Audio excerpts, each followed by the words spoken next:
Kager. Can you? Yeah. India Kager, my daughter, was 27-year-old. She was shot and killed by the Virginia Beach Police while she was sitting in her car with my 4-month-old grandson, Roman Kager. She was totally innocent, not part of any investigation. There was nothing that. Totally innocent, not part of any investigation. She lives here in College Park, Maryland, with my family. Had left Saturday afternoon at 1 o'clock, between 1 and 2 in the afternoon, to return the father of her son, Angelo Perry, back to Virginia Beach. But in less than 3 hours, she was sitting in her car at 7-Eleven, and her car was ambushed by Virginia Beach Police SWAT team, the SWAT team. They threw a flashbang grenade, and they fired 30 rounds into my daughter's car. They never gave Angelo Perry, I'm not here to defend him per se or anything, but I am defending his right to due process of law, which they never gave him. My daughter has never had so much as a driving infraction. Her father and her grandfather are both retired DC police officers. My son is in law enforcement. We're a law enforcement family. And if they had given her a chance to survive, she would have complied. But they did not do that. India was only 27 years old, played 5 instruments, very soft-spoken, gentle, a loving mom. My grandson Roman was in the back seat and she was nursing him, and the 4 officers who orphaned him made the most insulting statement that after they killed her, they went to the Walmart to get bottles of food and diapers for my grandson. I need the Department of Justice to investigate. Please do an independent parallel investigation with the Virginia Beach Police, because there is an oligarchy down there. Colin Stolle, who is the Commonwealth Attorney, is the brother of Ken Stolle, who is the Virginia Beach Sheriff. Ken Stolle is a former Virginia Beach police chief, and they work closely in concert, so how can the police investigate themselves? Sir, it's been over 5 months. I don't have India's personal belongings. I don't have her car. They have not even given me the autopsy report. And we have nothing. They're a complete chain of custody of all of the fact-finding information. We have nothing. My calls, they didn't even call and let me know that they had executed my daughter until after they cleaned up the crime scene. My cries have gone unheard until the people started paying attention, but they've tried to cover up the story. There were 4 officers that fired on her, but there were many, many more that were present, and we know nothing. They haven't given us anything. Would you please help me? Please, please help me. She is totally innocent. Totally. How do I get in contact with you? Contact information.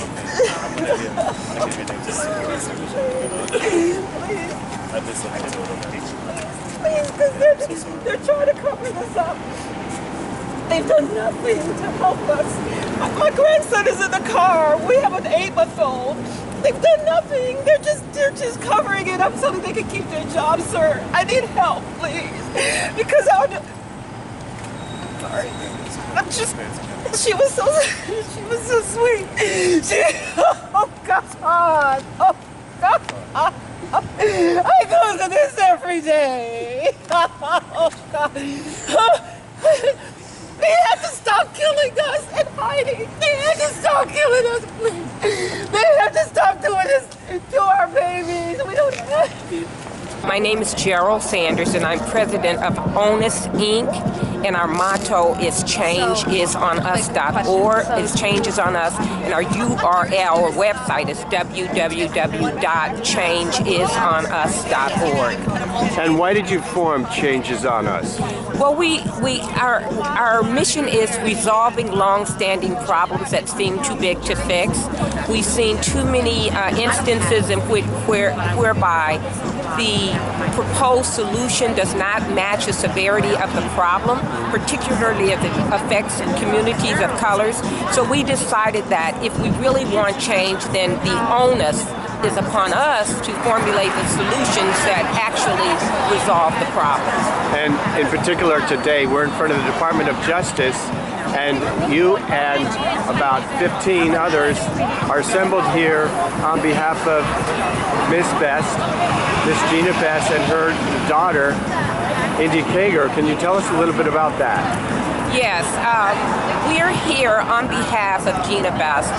This is the first instance that I personally had to watch this process unfold so closely. Now, we were very involved in the Ferguson, in the killing of Michael Brown, and the events, I shouldn't say involved in the killing, but involved in the events surrounding the killing of Michael Brown. So we watched that unfold. We were literally on the ground almost every day for a year. And we're here today because this is clearly a systemic problem that demands a systemic solution. And so we've gone about formulating a solution, a multifaceted solution that will, once this legislative proposal, once enacted, would help end police brutality. And that legislative proposal is called the Uniform Reporting Law Enforcement Improvement Act. And nothing like it has yet been introduced or proposed. Are you getting any progress, any support in the Congress?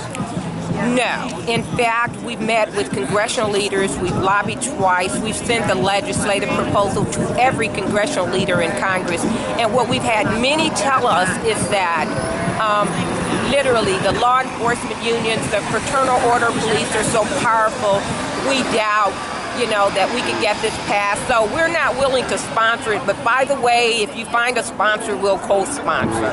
So essentially, we have legislative leaders who are putting their self-interest before the interest of communities and children who are being gunned down in the streets every single day. And this is just one of issues that you're fighting with law enforcement across the country. This is a comprehensive solution. I mean, you name it, whatever is occurring in policing, this would address it. It calls for example, a national data bank that would be used by all law enforcement agencies in the country to capture the interactions between a particular law enforcement agent and each individual he or she encounters. And the fact is that because it's at the officer level, it's equivalent to the pattern or practice investigation that DOJ conducts, but rather than being retroactive, it's ongoing, so we can quickly identify problem officers and remove them from the force. But then that's only one component of it. Well, thank you. I'm sure we're going to be hearing more about this proposal that you are all submitting and advocating for. I'm looking forward to hearing more about that. Well, thank you. We've gotten a lot of endorsement. Blacks in government have endorsed it.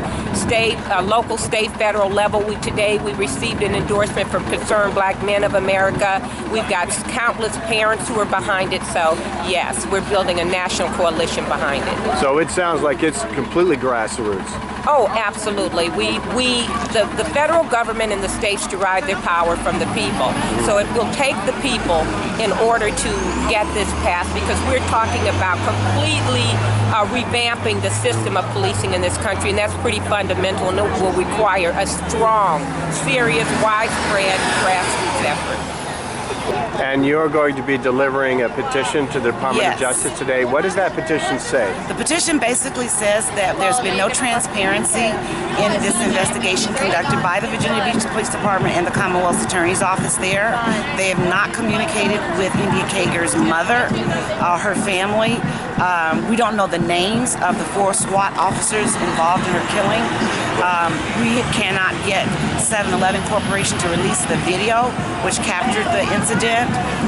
And so we just believe that we need to have that video released. We need some transparency into this investigation. And so we're asking the Department of Justice to conduct a parallel investigation. India Kager is one of many young blacks that have been killed, unarmed blacks that have been killed across the country. Do you think the Black Lives Matter movement and organizations such as Truth Seekers for India Kager, do you think that you're having an effect in the Department of Justice? I think we're having an effect in the Department of Justice. We're not truly satisfied with the results of some of their investigations when they become involved, and that's partly because the Department of Justice doesn't have a uniform piece in place to govern law enforcement agencies across the country.